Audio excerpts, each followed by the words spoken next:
finally, if I said LeBron James could be playing with Steph Curry next season, is that McNuts? I think this is a little McNuts, Greeny. Outside of the All-Star game, again, I just don't really see this one unfolding. And our buddy Brian Windhorst continues to remind us that Bron has a casual 50 mil and change waiting if he continues to stay in a Lakers uniform. I think at this point in his career, while winning is still important, I think it's a bigger picture for King James. I don't think there is a bigger picture possibility out there than these two megastars teaming up just one time. Zach Lowe is ready to go as well. First, let's hear from Steph last night. He commented for the first time on the reports yesterday that the Warriors did check in with the Lakers about LeBron James. Here's what Steph said. Obviously, a guy like LeBron, who's you would probably call just to see. I don't know what the depths of those conversations were, but that was a nice little surprise this morning, for sure. All right, so that's what he said. So look, Zach, you and I have talked for years. You know I don't like super teams. I've been against that. I like the direction the league is going and everything else. And yet, I will confess that my reaction to this not happening is one of at least some disappointment. To see these two great stars, the defining stars of their generation, ending their careers, at least in this moment, on teams that have no chance of accomplishing, I mean, you correct me if I'm wrong, no chance of accomplishing anything of consequence. To see them team up at the very end, there's something about it that in spite of myself, I would actually love to see. Zach, yell at me if you will. You're getting soft, Greeny. Soft. S-A-W-F-T. Soft. These two have been great rivals their entire career, all those finals together. And now, Greeny, in his old age, is getting soft and wants to see them team up. Come on. I like to see them apart. But look, you can't blame the Warriors for trying. And I'll tell you this, Greeny, despite what Rich Paul said to Stephen A. Smith yesterday, despite everyone saying LeBron wants to remain a Laker forever and ever, I don't think the Warriors are done trying because, like Steph said, why not pick up the phone and keep on trying? Monica, let's just live in a fun world where this happened. And I'm going to get Zach to go through some of the other possibilities. But let's just live in a world where this actually happened. Could the combination of Steph, LeBron, Draymond Green, and whatever else they would put around them, because I'm not sure exactly what would have to go into a trade, would that be enough to contend for a championship in the NBA, let's say, next season?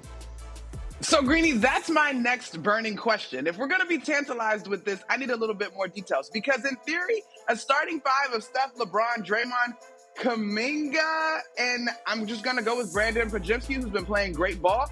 I don't know if all those pieces are still going to be there. Yes, it looks fantastic, but we also get into real concerns about the depth of said team, and particularly at this stage of both Steph and LeBron's career. Yes, they are tremendous, but you still, again, as we continue to say, would be asking a lot of them in order to just get it done. All right, Zach, so LeBron and Rich Paul sort of putting a stop to this as they did was interpreted by some as LeBron making a commitment to staying in LA. But I know that there are many who also don't feel that way. So let's live in a world where we get to this coming summer and the Lakers have been in the play-in or something where they didn't make like a significant run. Do you think that LeBron will be in play? If so, if his primary objective is to win a championship, of all the realistic places he might go, where should he be looking? Well, look, primary objective to win a championship, you open up the whole league and then you ask yourself, how much of a salary cut would he be willing to take? He's got that $51 million player option for next season with the Lakers. The minute he signs that, he's a Laker, unless he decides he has to be traded otherwise, which is a different story. Philly, with all that cap space and Joel Embiid sitting there, is the most natural fit for if he just wants to have the best chance of winning a championship. That's the dream scenario for the Sixers and his best shot maybe at winning a championship. But look, the Lakers are rolling right now. They're good. They have 3 picks to trade this summer. LeBron knows that. He's probably expecting them to go try and get another big-name player. And I've said all along, if he has his druthers, he wants to remain a Laker. And the last thing I'll say is this, Greeny. I think we're all missing the forest for the trees a little bit on this. This story is completely different if the Lakers do not have that bubble championship under their belts. That changed everything for LeBron. He's secure. Yes, he's too short of Jordan. He knows that. But he came to L.A. and he got a title. And I don't think he necessarily is going to approach his future with like, I got to win, I got to win, I got to win. He proved what he is with the Lakers. That's reasonable. History will show that he won a championship with the Lakers. There are people who like to downplay it now because of the bubble and the extenuating circumstances. I won't change my take from what I said at the time. They deserve every bit the amount of credit that a team that wins any other championship, if not more, based upon, because I was here covering that thing every day, and so were you guys. Those circumstances required great leadership and everything else. They were once in a lifetime, we certainly hope. And so that champion should not be discounted. That said, Zach, if he's got 2 years left of whatever, I mean, he still sort of feels like he's playing in his prime. You don't think that he wants to be in a place, maybe I'm just putting myself in his position, that he has a legitimate chance to win a championship? Like that wouldn't be high on the list of priorities? Greeny, you got to remember, this is LeBron James, arguably the greatest player in the history of the sport. He thinks he alone is a legitimate chance to win the championship if the team that he's on just does enough to surround him with the right pieces. And the Lakers have done enough to get him to a championship and a conference finals in the last 4 seasons. And we'll see how this season ends up, because I like the way they're playing right now. We'll see where they go. And then they have the assets to really remake their team this summer. And then you got to tell me, what's the team? We can sit here and talk about this Warriors thing, which for now is a fantasy. The Warriors are 500 right now. If you flip AD for Steph Curry as LeBron's best teammate, we haven't even talked about, like, what are the Warriors trading for LeBron James? Yep. What's left over? I know it's tantalizing. It's exciting to think about Steph running around and throwing alley-oops to LeBron. How much better is that team than his current Lakers team? Both D. Wood and Harry Douglas are dying to get in on this. So that they were both yelling at me in the pre-show meeting today. Harry, again, whose brother is a longtime NBA player and still playing overseas. I said, I want to see LeBron James and Steph Curry play together at the end of their careers. Harry Douglas, what did you say to me in the meeting this morning? Hell no. I don't want to see that. You talk about 2 pillars, 2 staples in NBA history. 2 guys that really changed the game of basketball. I want to see them as competitors.